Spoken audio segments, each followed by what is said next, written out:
Bottom of the fifth here from Skytop Softball Stadium as Syracuse trails Clemson 4-1.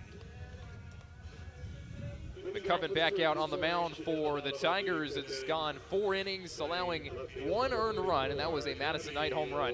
1 strikeout as well, and 2 walks for McCubbin as she throws the first pitch on the outside corner for a strike to Gabrielle Lantier, the 9-hole hitter for Syracuse. And I've been so impressed with McCubbin.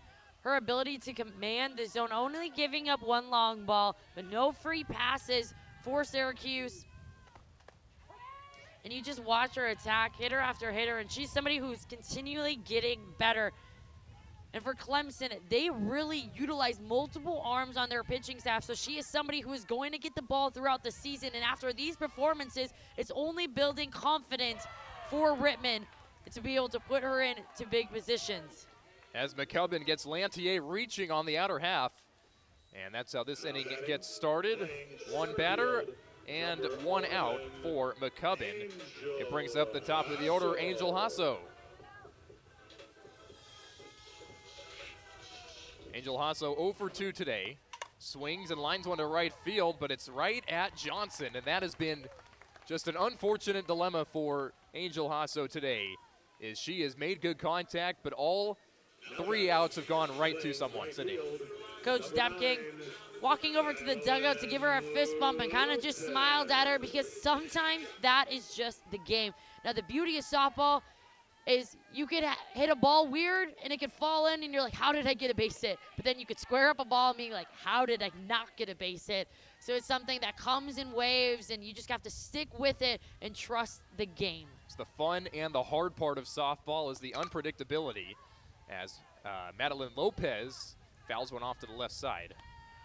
0-1, Madeline Lopez has reached base twice today.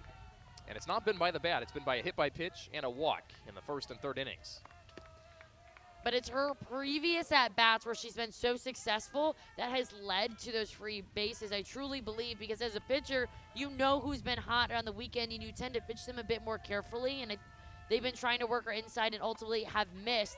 So I always feel like as a hitter, you earn your free bases because pitchers were scared to throw around you or we're trying to work you in certain areas that work out in your favor.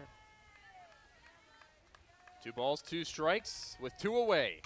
Lopez reaches, pulls it on the right side of the field. It drops just beyond second base.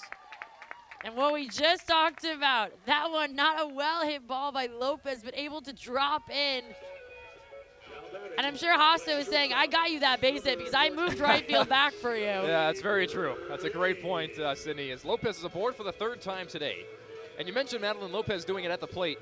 She had back-to-back home runs coming into today, and she's been doing it at the bat to earn that 2-hole spot for Syracuse in the lineup. And then that vision as well playing a part into her game, at least for today. Gets the walk in the 3rd and finally gets one to drop in the field here in the 5th inning with a single.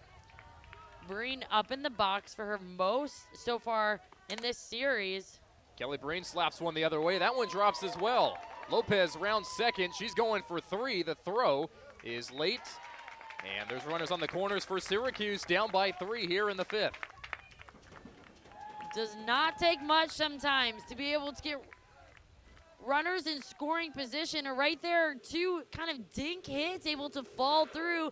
And right field will cause Coach Rittman making his way to the circle. And for him, you have to look at McCubbin and say, you're throwing the ball well right now. You're beating the hitters, but the hitters are able to just get enough behind that. But I'm sure he's talking to his outfield and his infield. How can we position each other better to be more successful for McCubbin on the mound?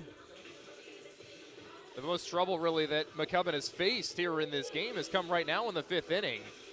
And she has not been in situations like this. But Madison Knight, you talk about the right player up at the right time for Syracuse. Had a solo shot just an inning ago in the 4th. And at least put Syracuse on the board. They're down by 3, so Madison Knight's the tying run at home. Runners on the corners with 2 down.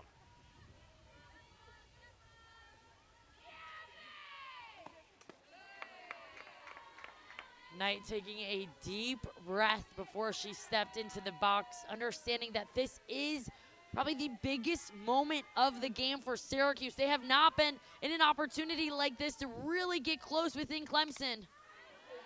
Knight fouls it back to the screen, one-on-one.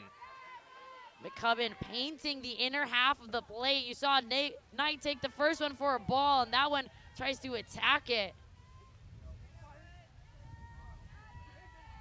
This at-bat, potentially the most drama we've had all series.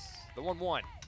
Knight swings, goes the other way, and Johnson comes in to make the catch and end the inning. Boy, a big out, number 3 for McCubbin at the circle. She's through 5 with just one run given up for Clemson. The Orange trail 4-1. We head to the top half of the 6th here on ACC Network Extra.